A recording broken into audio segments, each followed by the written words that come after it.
Thank you for joining our August Prop Day presentation with Elaine Bedel. We'd like to begin by introducing Elaine. Elaine Bedel was appointed by Governor Holcomb in 2019 to serve as the first Secretary and CEO of the newly established Indiana Destination Development Corporation, IDDC, a quasi-government agency focused on making Indiana a great place to live, visit, learn, and earn. Prior to her recent appointment, Beadle served as the president of the Indiana Economic Development Corporation, the state's lead economic development agency from 2017 to 2019. Prior to serving the state, Beadle served as president and CEO of Beadle Financial Consulting, Inc., a role held since she founded the company in 1989. She currently resides in Indianapolis and is an author of a personal finance book and has spoken nationally and internationally, sharing her interpersonal and financial expertise and experience. Throughout her career, Beadle has been recognized for her dedication to her profession and community. She was inducted into the Indiana Academy of Arts and Sciences in 2016 and was recognized at the 2015 Women Business Owner of the Year by the National Association of Women Business Owners. Beadle was inducted into the Business Hall of Fame by the Junior Achievement of Central Indiana and received the Financial Planning Association's Heart of Financial Planning Award in 2013. Without further ado, we'd like to introduce Elaine Beadle. A lot of times it just helps to kind of go right back to the beginning of how did the Indiana Destination Development Corporation even come about. And as was mentioned, I was serving as president of the Indiana Economic Development Corporation when the lieutenant governor asked me to serve on a task force that was required to be put together by the legislators to look at how should the state of Indiana handle tourism. You know, we have our Indiana Office of Tourism Development. So what should we be doing with that? How do the rest of the states organize tourism? How do they fund it? So that was what the task force was asked to do. And again, I was just asked to be a member to have someone from the business side, from the IEDC, represented on that task force. So the task force did its work, surveyed all 50 states to see how things were structured, how things were funded, and came up with a recommendation that was passed on to the legislature to basically create a quasi-government entity for tourism. And being a quasi-government entity is something that the IEDC was. It's something that the state fair is. The Indiana Housing and Community Development Authority is a quasi-government entity. So there's multiple around the state that many people probably don't even know of. But the big benefit is that it does allow you to move a little bit more quickly than some of the structured agencies, full state agencies do, but it also allows you to partner with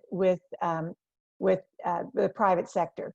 And that can be very important when you're trying to do things like bring in businesses or when you're trying to do things like tell Indiana's story. So that recommendation was made.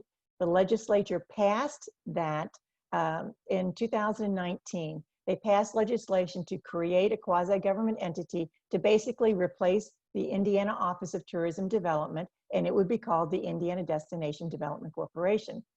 Well, the governor and the lieutenant governor got thinking about this, and they decided that it needed to have a much broader mission than just what tourism development, which was basically trying to attract visitors to the state.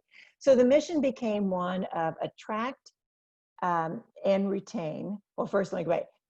The actual statement is to promote, brand, and tell Indiana's authentic story to help attract and retain business, talent, visitors, as well as students.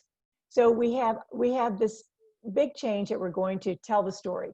We're going to tell Indiana's story and hopefully get people to understand what it's like to be here in Indiana. So with that changed mission, the governor asked if I would step into this new role. So he created the Secretary of Indiana Destination Development Corporation and asked me to serve in that capacity. So I took on that role starting November 11th. The entity really doesn't become effective or didn't become effective until July 1st, just a month, 6 weeks ago, we became a full entity. So I moved into the position, as I mentioned, on November 11th. The announcement of me taking that on was on Halloween. October 31st. Now, I should have known maybe that was a bad omen for what might be coming, but we started November 11th. We were on our way doing all kinds of interesting things to get ready to launch the IDDC when COVID hit. And obviously, it did create some issues and caused us to pivot. And I'll talk about that in a little bit as well. But just again about the IDDC, the idea that we need to tell our story better.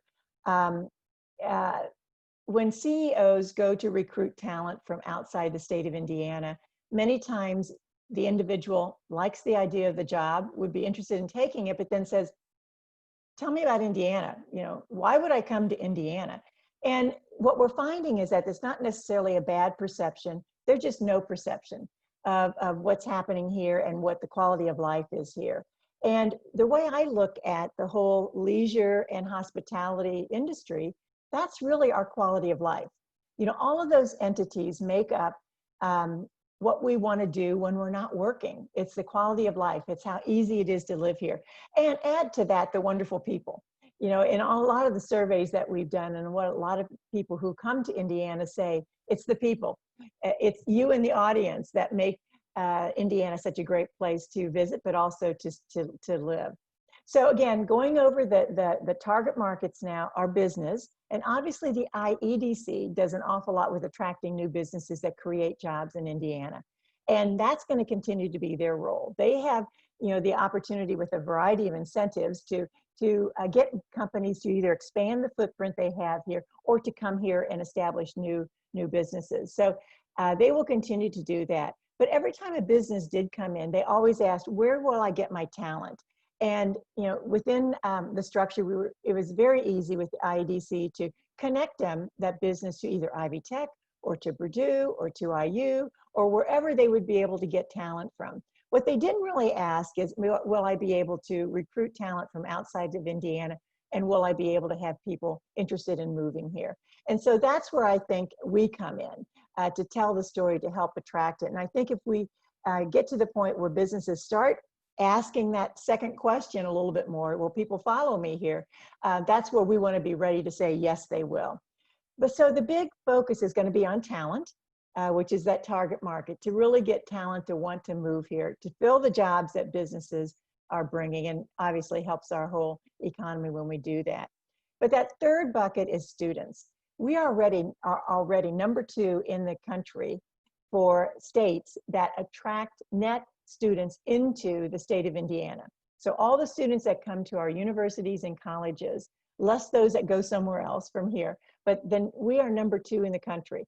So we get these students here who recognize we have some of the best universities and colleges in the country, and we have them here for 4 to 6 years. It's really our opportunity to kind of show them what it's like to be in Indiana, and hopefully get them to be very agreeable if they get their first job offer from somewhere in Indiana. But if they don't, if they choose to go somewhere else, that when that next call comes from Indiana, that hopefully they will be here. So wanting to give them an experience of what it would be like to live in Indiana while they're here as students. And then of course, visitors, we always want more visitors to come to Indiana.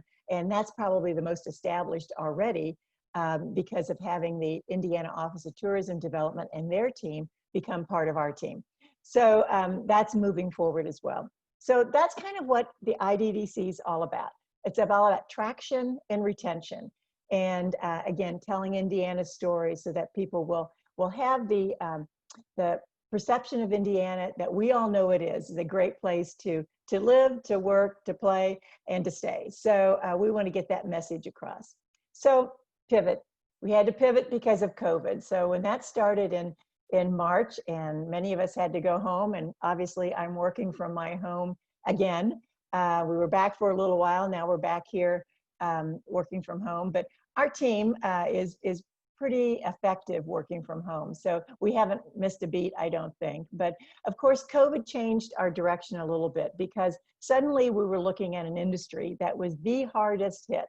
When you think about hospitality, you know, restaurants and lodging, and you think about all the leisure activities, be they theater venues or movie houses or concert halls or attractions like Holiday World and Splashing Safari and French Lick and all of the wonderful things we have in our state park system and our national park. when you think of all those places, they were hard hit because many of them were told to close down, you can't have any visitors. So immediately revenue stopped coming in. And so we immediately had to turn and say, okay, how do we help this industry survive COVID and then hopefully be here to thrive in the future? So we immediately created what we called the Indiana Destination Recovery Council.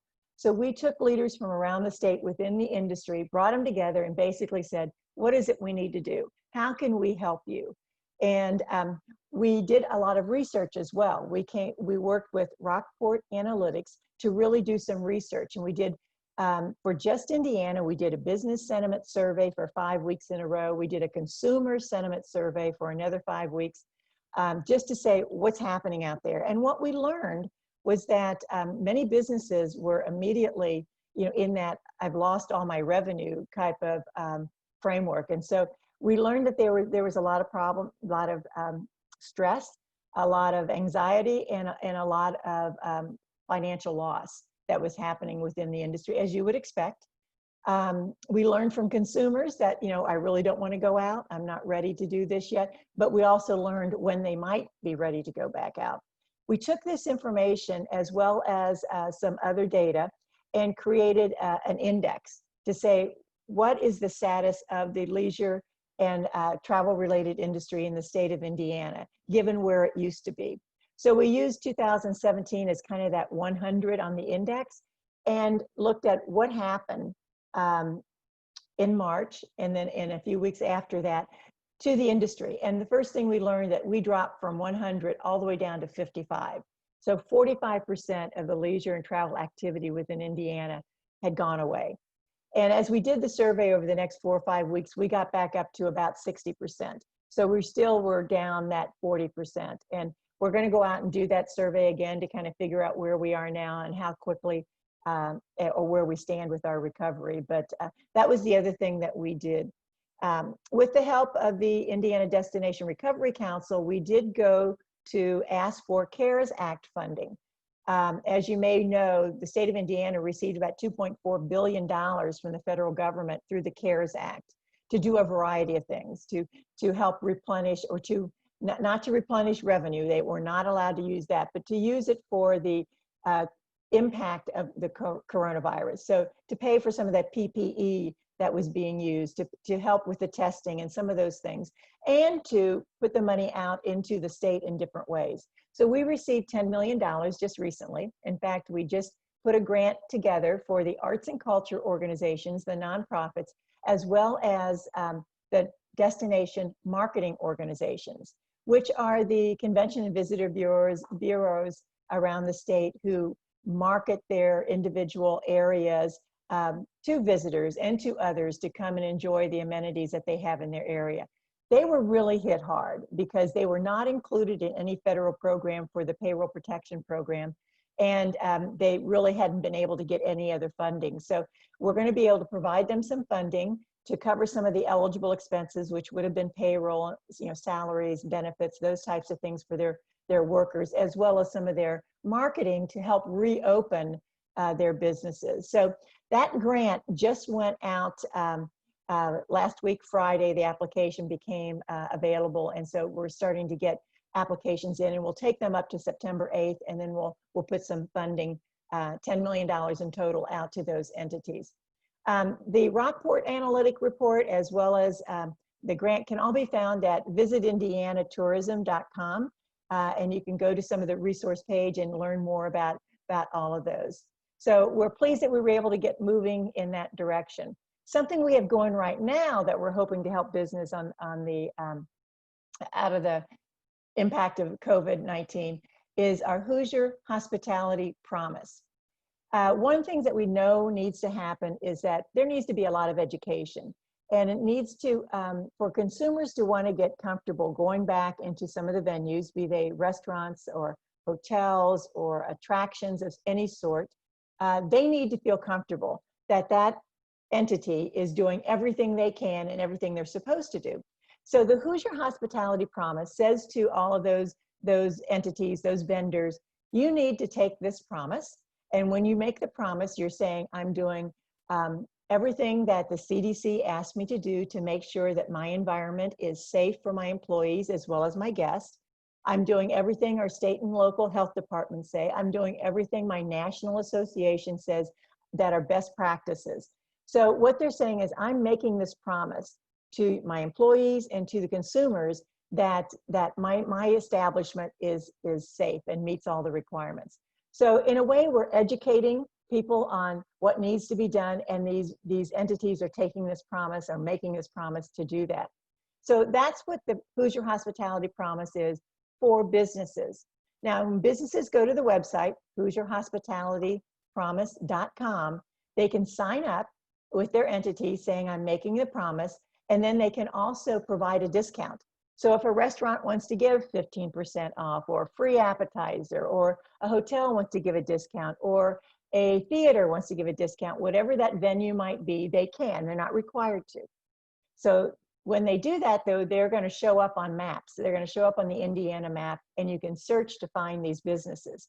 But we need the consumers to make the promise as well. So again, at HoosierHospitalityPromise.com, you're going to see a place for guests or for visitors. And so you click on that side, and we want consumers, we want all of you to make the promise that when I go into an establishment, I'm going to wear my mask when required. I'm going to, social distance. I'm going to be healthy when I go out. I'm going to do everything that I'm required to do to make sure that in conjunction with that vendor, I'm working with them and that we've got the safe environment.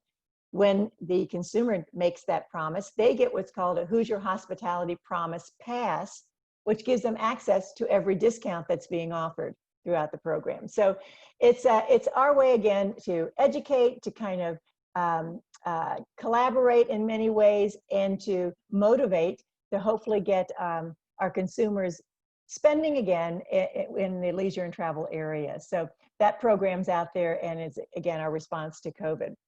So let's get back quickly, and I'll kind of tell you what we're doing with the IDDC, the Indiana Destination Development Corporation. We have our board appointed. It was a 6-person board that was appointed by the governor. And we have our first board meeting later this week. And so we're excited about doing that. And, there's an awful lot of kind of foundation building that we need to do with the board members, almost that orientation, and kind of lay the ground for where we are. Unfortunately, because of COVID, things are different than what I had expected they might be for the IDDC regarding revenue. Obviously, with the impact of COVID on our state revenues, there's going to be less dollars to be able to go around. So we're really trying to work with the Indiana Office of Tourism Development budget that they had, and try and make that work. But we do have the opportunity to partner, as I mentioned. And I think the way that we're going to be the biggest megaphone for the state of Indiana, the way we're going to tell our story, is to partner with corporations, to partner with universities, and really be able to work together to tell our story. So we're hoping that we can do some of that joint marketing with many of those entities as well, to kind of, again, tell a nationwide story for what we're doing. Some of the things that we have that you might be interested in, if you go to visitindiana.com, you'll see something that we put together called Making Memories, I think it's what's called. It's day trips. It's getting into your car and taking a day trip around Indiana, because all the research says that people want to get in their car. They don't want to travel by plane. They want to be with their family. They want to go somewhere mostly for outdoor activities. So if you go to that website, you'll see 22 or 23 different road trips that have been put together, that you've got an option to start at French Lick and then go to some of the other areas around it, to go to one of our state parks and see what else you can be doing to help build your own road trip. And it's really fun. You can even take a little quiz to determine which road trips would be most to your liking. So we hope you go there and enjoy that, because again, that's what people have said they want to do. We've also been doing something all year called 20 in 20. We're doing 20 different lists about Indiana's special places, and there'll be 20 items on each of those lists. So you can go again to visitindiana.com and find those 20 in 20 lists. One of them was ice cream shops around Indiana. Another was historical places in Indiana. We've done breweries in Indiana. So, you can go there and have some fun kind of looking at all of that and deciding what you might like to do. One of the things I kept mentioning is that we got to tell our story. And we all know people who came here from other places, maybe reluctantly to take a job, but when they get here, they love being here and they become raving fans. I have run into lots of people who tell me their stories all the time. So what we are going to be doing is a campaign called Hoosiers by Choice. So we've asked people to make videos, and we've got some great videos already being provided to us that really talk about why they came to Indiana and why they think it's such a special place, and why they never move. And they're great stories. And that campaign probably will not start until the beginning of the year because we have some other things going now, but we're really excited about getting some of those stories out. And I think they'll be heartwarming to all of you who are cradle Hoosiers like I am. I think you'll enjoy that. And part of what our strategy has to be as well is to get us cradle Hoosiers to really understand what we have around Indiana. And, you know, being born here and living in kind of southeastern Indiana and then here in central Indiana, I've missed out on a lot of things around the state that I just didn't know was here. And it's been wonderful, really wonderful to discover some of these great places that we have right here. And, you know, that's what we're trying to share across the way. So, you know, before I open it up, I might mention one thing. I know there had been some questions earlier, is what can we do? What can we do to help an industry that's been pretty hard hit by the COVID and the requirement of staying home, which, you know, health and safety is number one. We certainly get that. And part of that is just get out in a safe manner and start spending money. It's interesting that one of the things I learned that the GDP from the Hoosier through the leisure industry, leisure and hospitality industry in Indiana is about 10% of Indiana's total GDP, which is about $367 billion. So 10% of that is $37 billion of GDP activity can be attributed to hospitality and leisure. A more interesting fact to me is that 85% of that 37 billion or 32 billion is actually spending by our own Hoosiers. So when you think about leisure and hospitality, we're spending a lot. And only 15% actually comes from people who are considered visitors, which means they traveled 50 miles, which could still be some of our own Hoosiers, but people coming from other places. So we really depend, our industry really depends on Hoosiers spending in Indiana as well. And so for that reason, you know, your help in getting out safely and going to all of the retail shops, the small, the restaurants, the hotels, but you know, the attractions that we've got around the state parks everywhere is really helping us get back on board and moving forward. I think I probably talked a lot and probably pretty fast. So I'm happy to start taking questions now and really direct what I'm saying maybe more to what the interest is of our viewers. Thank you so much. That was incredibly interesting and very informative, and it answered some of the questions that have already come in. I want to start off with, I personally have a question.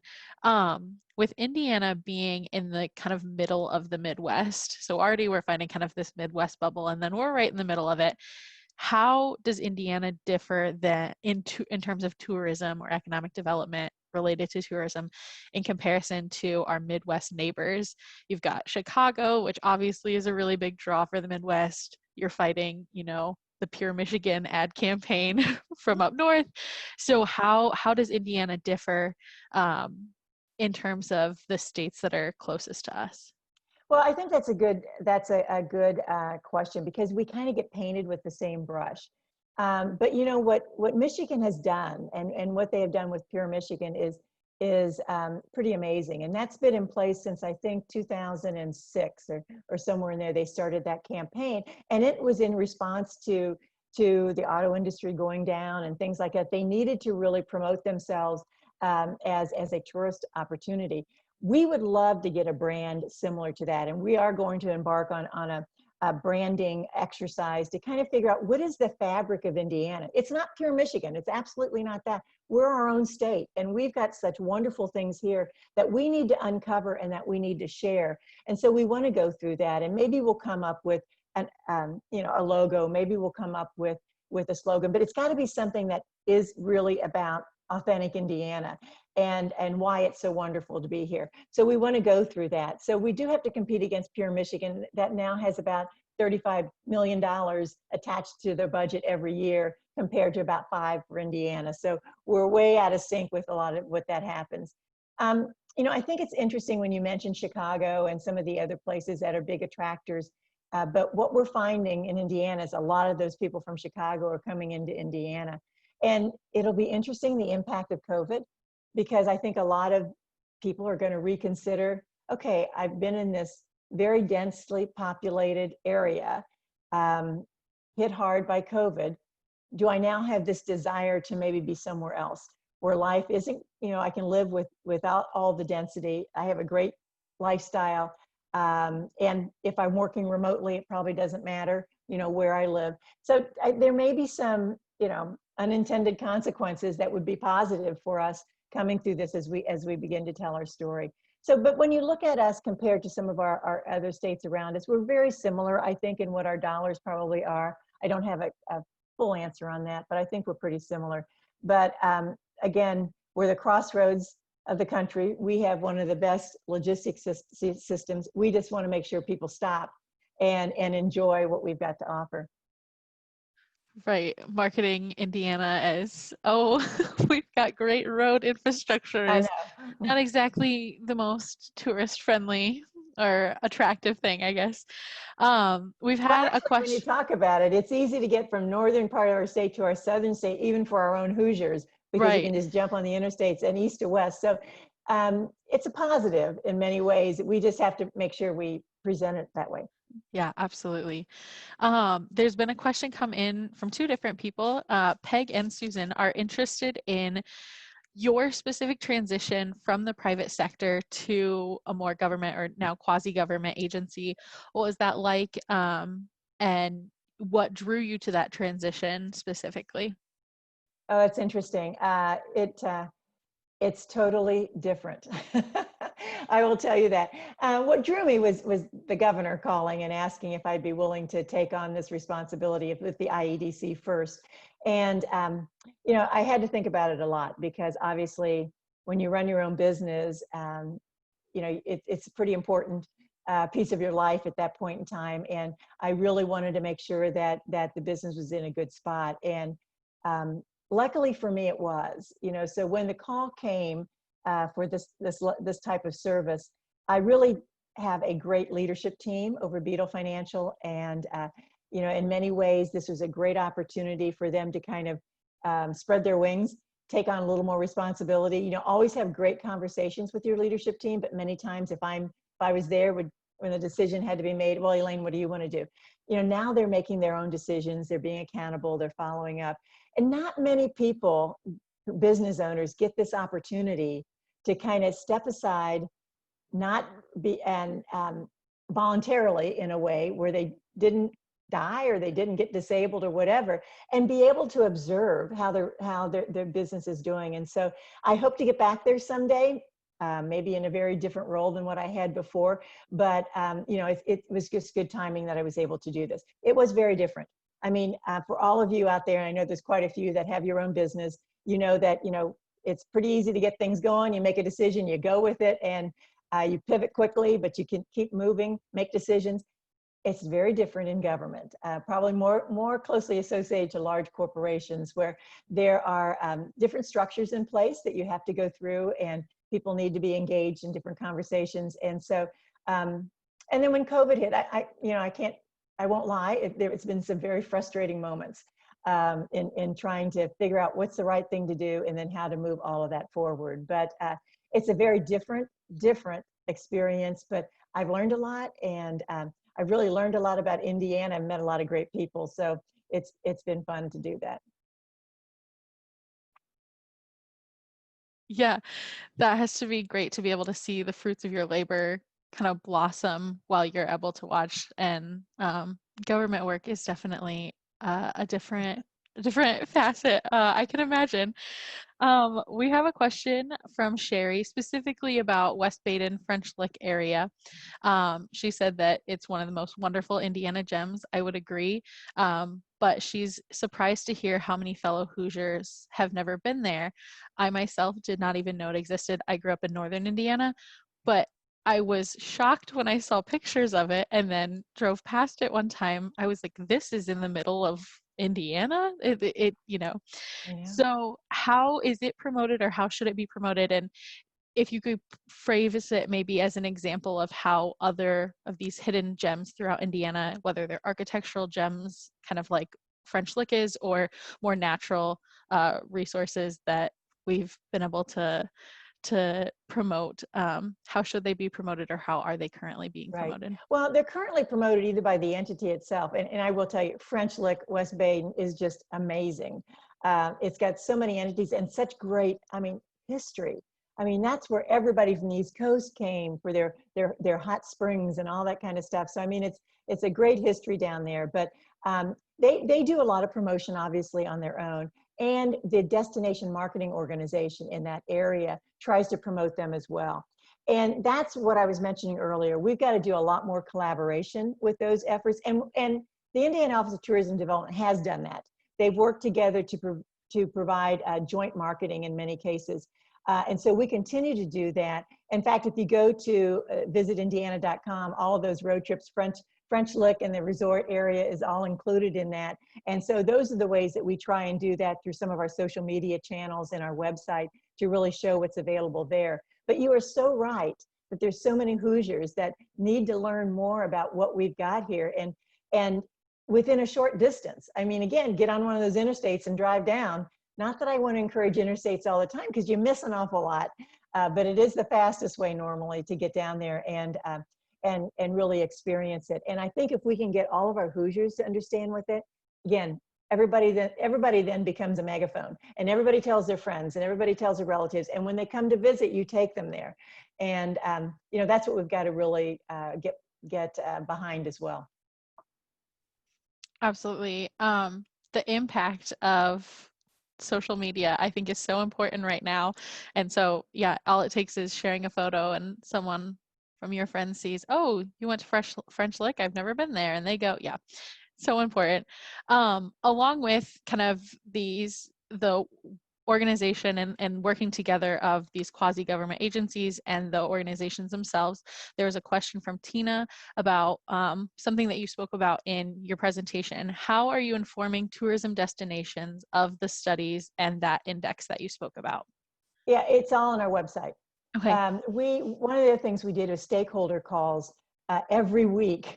We now have gone to every other week, just to kind of keep all of the destination marketing organizations, as well as a lot of the attractions and venues themselves, would participate on those calls. And we try to share that information all the time. But go to visitindianatourism.com, and then you can go to the resource page. And right now they've got all of the information from all of the surveys that we did in a couple of different places. But you can see all of the graphs for the whole 5 weeks that we did it, and see how the sentiments have changed. Very interesting. I think I encourage people to go and look at those. Yeah, that sounds like a fantastic resource. Another question here from Rose says, it sounds like a big piece of the strategy is to not only educate non-Hoosiers, but also Indiana citizens to recognize what's so special about our state. And I can definitely attest, both as a Hoosier myself, but I went out of state for college, and the idea that it's not that people have a negative association to Indiana, it's just that they don't have any association, is very, it's very prevalent. But how challenging do you see this piece of educating non-Hoosiers and Indiana citizens alike? Well, that's the campaign. That's when we have to get a brand, and then we have to get the messaging so that everybody is on the same page with the messaging. Be it a destination marketing organization in Southern Indiana or Northern Indiana, be it our corporations that are trying to recruit talent, and we're putting some tools together to help them do that, or be it universities and colleges. We all have to give the same message about Indiana, and that's what's so important to get done. And that's what I wish I could push forward faster and faster, because we need to get down that road so that we can discover what that is and how to message it. Um, and then that collaboration is everybody. And if we have that big of a megaphone, we will get the job done. I mentioned we have a tool that we're putting together right now, is that destination map that is also similar to what we're using in Hoosier Hospitality Promise, but even bigger than that. This has got all of the destinations, all of the golf courses, all of the state parks, all of the attractions, all of the breweries, everything in different layers that can be put on the map. And then we've got some of the major employers, the larger headquartered companies and large employers in the state marked on the map.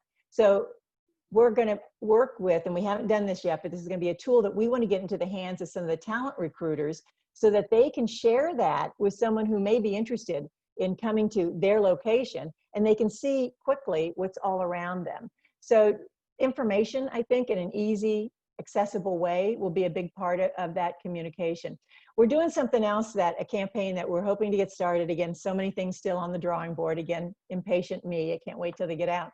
But we're going to do with our 30,000 state employees located around the state, we're going to try and do a little campaign where they have to get out, they take pictures of where they went, they send them in, we have a little bit of a competition so that we kind of see and get our own 30,000 employees out visiting all these sites. And I also want them to do me a service by providing back to me, how was the experience? Was it good with the family? Is it better for adults? Or was everything kind of in pristine order? Was there something that we need to do? To give us some feedback as they do that as well. But again, everything that we can do to get things out and educate is what we're trying to do. And even company newsletters, talking about things that people can be doing on weekends. We need to provide that to them, again, through that common messaging, and then they can help us get it out. Absolutely. It's almost like the chicken chicken and egg scenario of getting non-Hoosiers to come in versus keeping Hoosiers here and active. But if you have one cohesive message that everybody is talking about, that kind of eliminates that issue, Right. hopefully. We spoke a little bit about the infrastructure of Indiana in relation to roads, but Lorraine had a question about trains. They were such an integral part of transportation system years ago. Do you have any thought about lobbying to get back more Amtrak services at this point or at some point in the future? And I would say that would apply to public transportation in general. Indy obviously just got the red line, but if you could speak a little bit about non-auto transportation in Indiana. Well, that's obviously not in my bailiwick as far as really even working with that. I mean, obviously, I think you would support just about any kind of alternative transportation that we could have to get people and visitors to move around, residents as well as visitors to move around the state. We are a pretty big car business, though.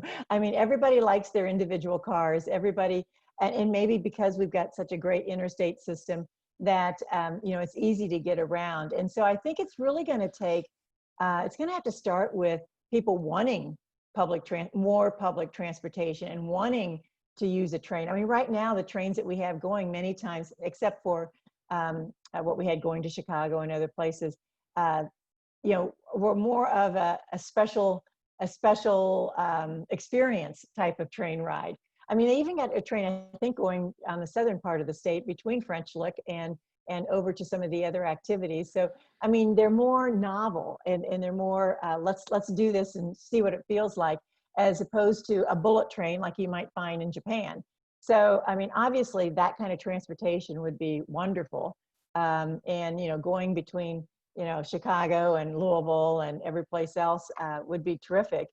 We really aren't in that, and so I can't say I even have a lot of data to share with you, but Sure. right now I don't think that's on the drawing board because of the revenue issues that we're facing. Absolutely. I will tell you one thing. Let me go back.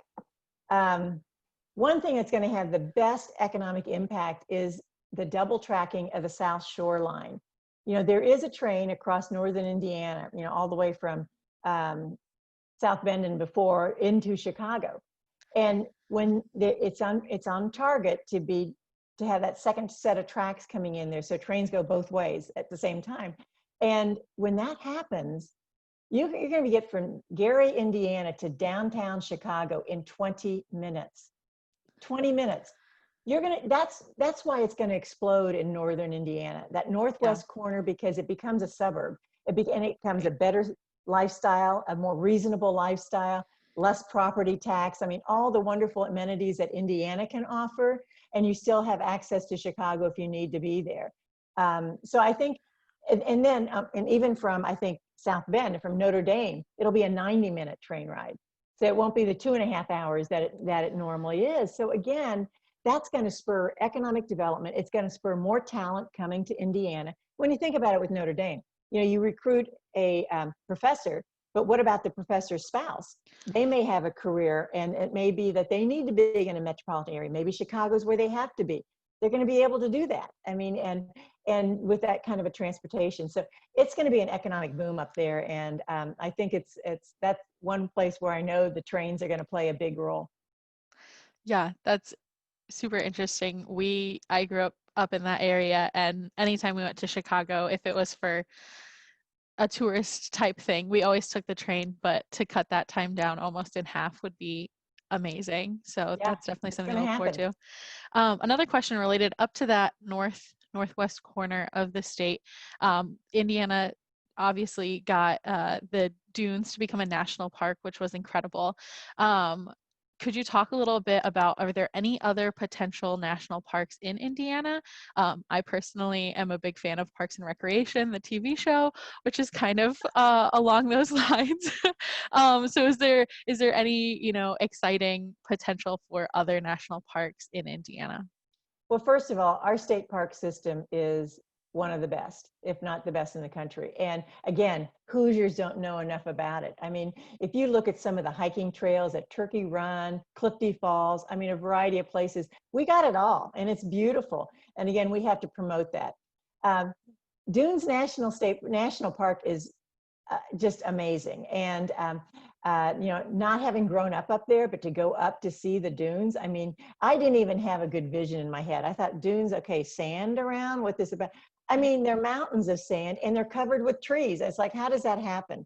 But how did it become a national park? Obviously, it was a national shoreline first. It was the Dunes National Shoreline. And that happened, I think, in 1966, that it was named a national shoreline. And that happened during the time of President Kennedy. And that took, what I understand, like 60 years to get that done.